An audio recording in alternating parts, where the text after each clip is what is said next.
Assalamualaikum warahmatullahi wabarakatuh. Perkenalkan, nama saya Ahmad Rafindrawan dengan NPM 20110600346 dari Program Studi Pendidikan Biologi kelas B Universitas Islam Negeri Raden Intan Lampung. Pada kesempatan kali ini saya akan menjelaskan materi mengenai ekoenzim guna memenuhi tugas mata kuliah ekologi yang diampu oleh Bapak Dr. Eko Kuswanto MSI dengan asisten dosen Kak Rizka Melinda SPD serta asisten praktikum Kak Agung Laksana Putra. Langsung saja kita ke pembahasan yang pertama. Yang pertama, pengertian ekoenzim. Apakah itu ekoenzim? Ekoenzim adalah cairan alami serbaguna yang merupakan hasil fermentasi dari gula merah atau molase, sisa kulit buah, potongan sayuran yang masih segar, air keran, air hujan, air buangan, dan lain sebagainya. Adapun lama proses pembuatan ekoenzim adalah 3 bulan untuk di wilayah tropis dan 6 bulan untuk di wilayah subtropis. Hasil akhir dari ekoenzim adalah cairan berwarna kecoklatan dengan aroma asam yang segar. Warna ekoenzim bervariasi bergantung pada jenis sisa buah atau sayuran dan jenis gula yang digunakan. Yang selanjutnya, manfaat ekoenzim. Adapun beberapa manfaat dari ekoenzim adalah yang pertama adalah sebagai cairan pembersih perabotan rumah tangga dan cairan pembersih tubuh alami. Yang kedua, ekoenzim dapat digunakan untuk penjernihan air dan menghilangkan bau tidak sedap pada air. Yang ketiga, ekoenzim dapat digunakan untuk bahan pertanian, yaitu sebagai pupuk organik, pestisida, dan insektisida alami. Yang keempat, ekoenzim dapat mengatasi berbagai macam penyakit kulit. Yang selanjutnya, proses pembuatan ekoenzim. Untuk mengetahui proses pembuatan ekoenzim, langsung saja kita ke praktikum proses pembuatan ekoenzim. Selamat menyaksikan. Baiklah, langsung saja kita ke percobaan pembuatan ekoenzim. Di sini terlebih dahulu kita mempersiapkan alat dan bahan.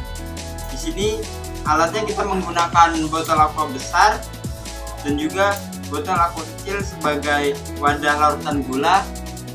Untuk bahan sendiri di sini kita dapat menggunakan air sumur dan juga larutan gula merah. Dan untuk sampah organiknya di sini telah saya siapkan sisa-sisa buah-buahan. Di sini ada buah dari kulit buah naga, kulit buah jeruk, kulit timun, kulit buah pisang, dan juga kulit buah nanas. Dalam pembuatan ekoenzim kali ini, perbandingan yang kita gunakan yakni 10:1 dan banding 3 untuk sampah organiknya. Di sini air telah saya timbang dengan berat 900 gram dan juga larutan gula merah yang kita gunakan kali ini dengan berat 90 gram dan untuk sampah organiknya dengan berat 270 gram. Langkah yang pertama yang kita lakukan yakni memasukkan larutan gula merah ke dalam air.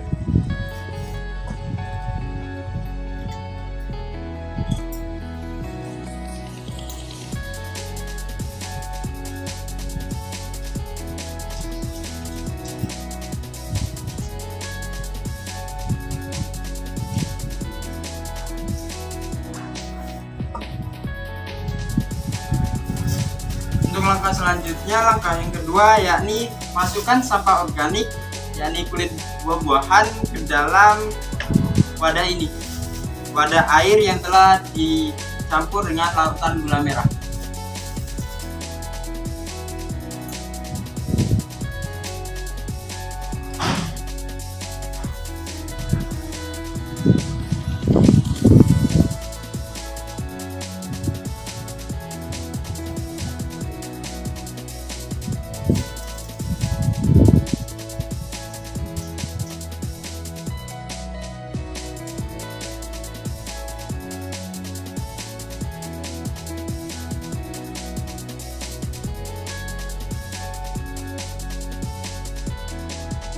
Setelah semua sampah organik dimasukkan ke dalam botol, kemudian tutup botolnya Tutup botol di sini bisa menggunakan tutup botol ini maupun juga dapat menggunakan plastik yang dilubangi kecil-kecil untuk menghindari ledakan.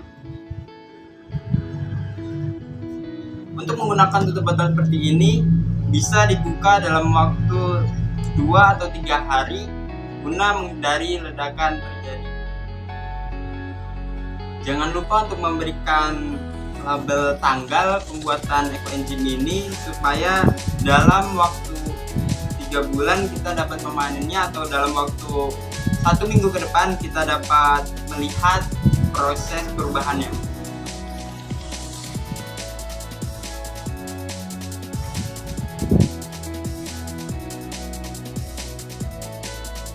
Dan seperti inilah proses pembuatan ekoenzim. Dan inilah wujud ekoenzim yang telah dibuat dengan kurun waktu selama 1 minggu ini. Inilah ekoenzim yang telah dibuat selama waktu 1 minggu. Perubahannya terdapat pada warna larutannya sendiri yang awalnya berwarna coklat jernih, sekarang menjadi berwarna coklat kemerahan dengan tingkat kejernihan yang berubah menjadi keruh.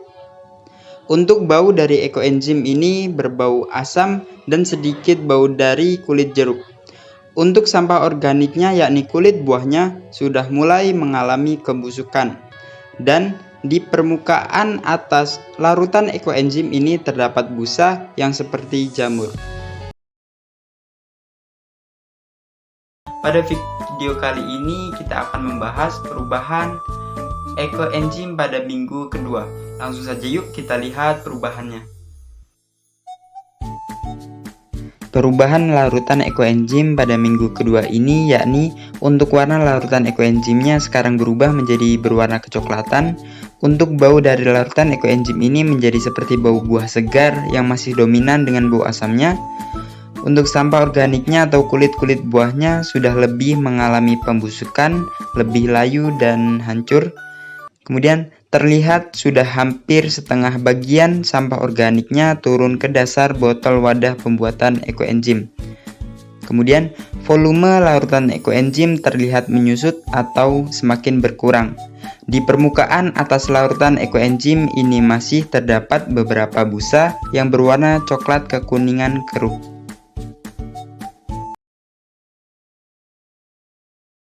Baiklah, setelah kita mengetahui perkembangan ekoenzim pada minggu kedua, marilah kita lanjutkan untuk melihat perkembangan ekoenzim pada minggu ketiga ini.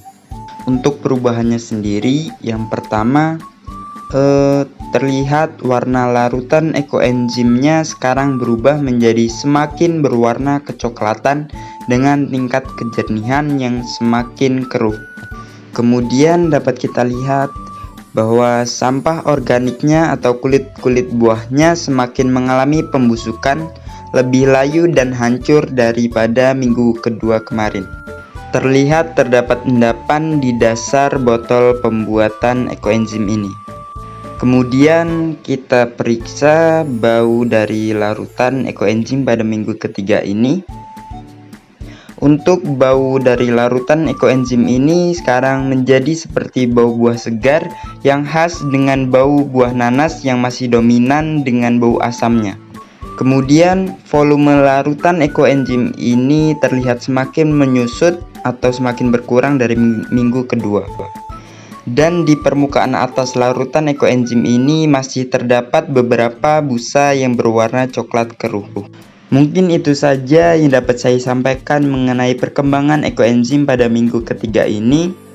Untuk selanjutnya kita akan melaksanakan proses pemanenan ekoenzim.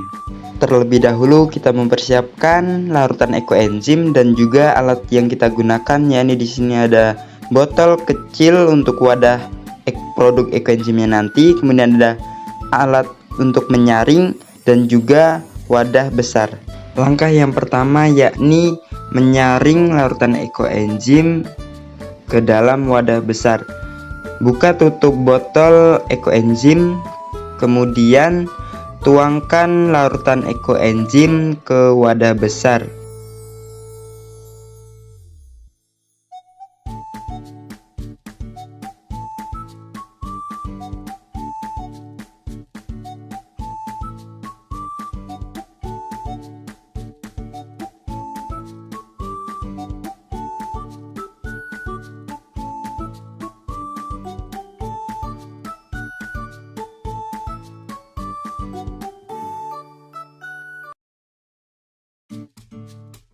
Saring larutan ekoenzim sampai selesai hingga semua larutan ekoenzim benar-benar selesai tersaring.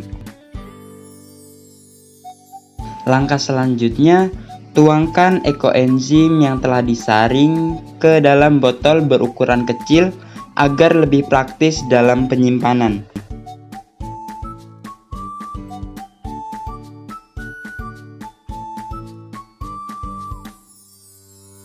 Dan inilah produk ekoenzim yang siap digunakan. Baiklah, mungkin cukup sekian penjelasan dan pemaparan saya terkait proses pembuatan ekoenzim hingga pemanenan ekoenzim. Mohon maaf apabila terdapat kesalahan dalam penyampaian. Saya akhiri. Wassalamualaikum warahmatullahi wabarakatuh.